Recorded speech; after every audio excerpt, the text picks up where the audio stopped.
Good morning, good afternoon, or good evening, ladies and gentlemen. Today I want to break down a business that people often underestimate because it looks so physical and straightforward. On the surface, junk removal, moving, and hauling can look like simple labor, a truck, a crew, and some heavy lifting. But underneath the surface is a much deeper business model. This industry is really about transition. It gets paid when households, tenants, landlords, businesses, and families need change to happen physically and quickly. So the real story is not just about carrying objects, it is about carrying disruption, urgency, and the burden of change. Most people see this field in very basic terms.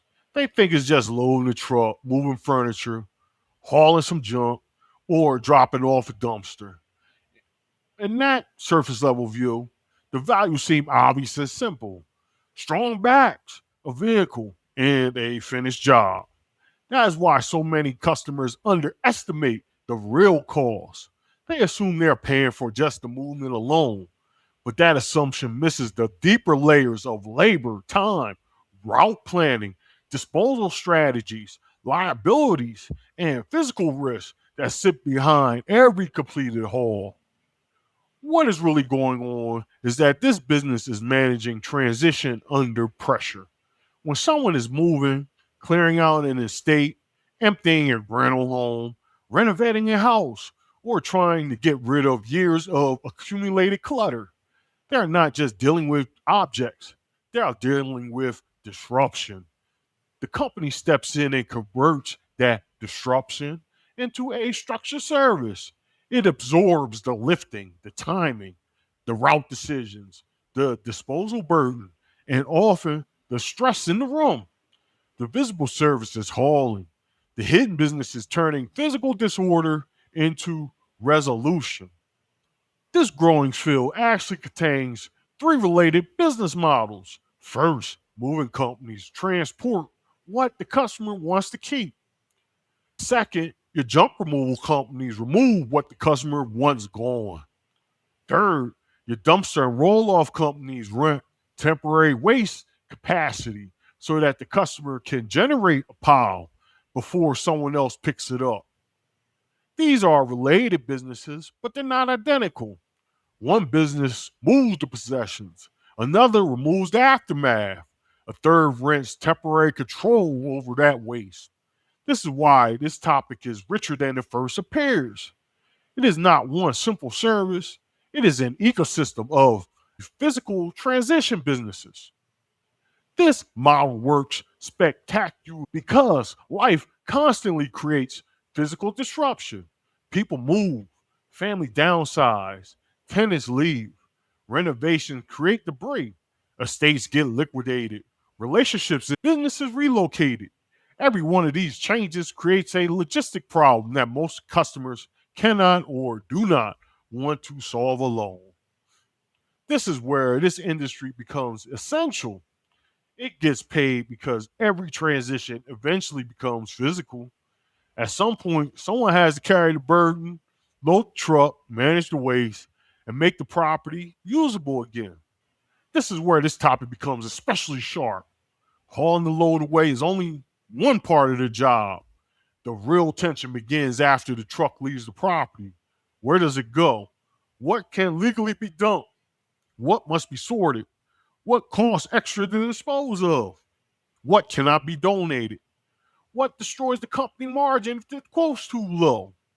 Customers often see pickup as the whole service, but operators know the downstream disposal decision is where real money and real risk live. The hardest part is often not lifting the load, it's deciding where the burden goes next. This business is not only charging for labor, it is also making money through pricing strategy, route efficiency, disposal control, equipment use, add on services, and how well the company manages uncertainty. A smart operator knows how to quote jobs, how to bundle labor, how to reduce those dead miles, how to avoid dump fee surprises, and sometimes how to recover value through donations, resale, or better sorting decisions. So the hidden profit labor is not just your hard work, it is operational intelligence. That is what separates a truck owner from a real business operator. Your business model canvas formalizes this business model structure underneath that truck. Your customer segments, households and transitions, landlords, property managers, contractors, and cleanup customers. Your value proposition is your speed, your labor, your relief, your transport, and disposal knowledge. The channels include search, referrals, truck branding, local visibility, and your property networks. Your revenue comes from moving fees, hauling charges, dumpster rentals, disposal markups, and premium urgent jobs. Your key resources are your trucks, your labor, your dump access, your insurance and liability, and scheduling systems, plus your reputation. What the business model canvas shows is that this is not just a labor business, it is a logistics and resolution business built around people who need physical change handled right away. Your strength, weakness, opportunity, and threat analysis shows why this business is attractive and difficult at the same time. Its strengths are clear. The need is obvious. The pain point is physical, and the service is easy for customers to understand once they are overwhelmed. But its weaknesses are just as real.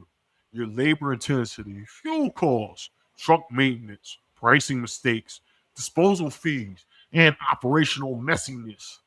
The opportunities are strong because the business can expand into move outs, estate clean outs, contracted debris, donation coordination, and broader transition services. The threats are serious too. Dump fee increases, labor shortages, regulation, liability, customer disputes, and bad publicity from one visible incident. So, this is a sturdy business only when discipline stays stronger than the disruption. The big takeaway is that junk removal, moving, and hauling businesses do much more than just move objects.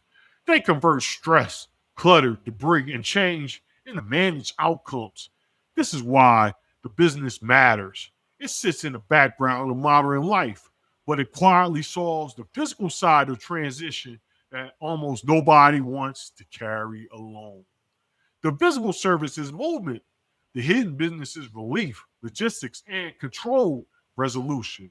So the final question is this: are you paying for a truck or are you paying for someone to absorb the physical burden of change on your behalf? Thank you.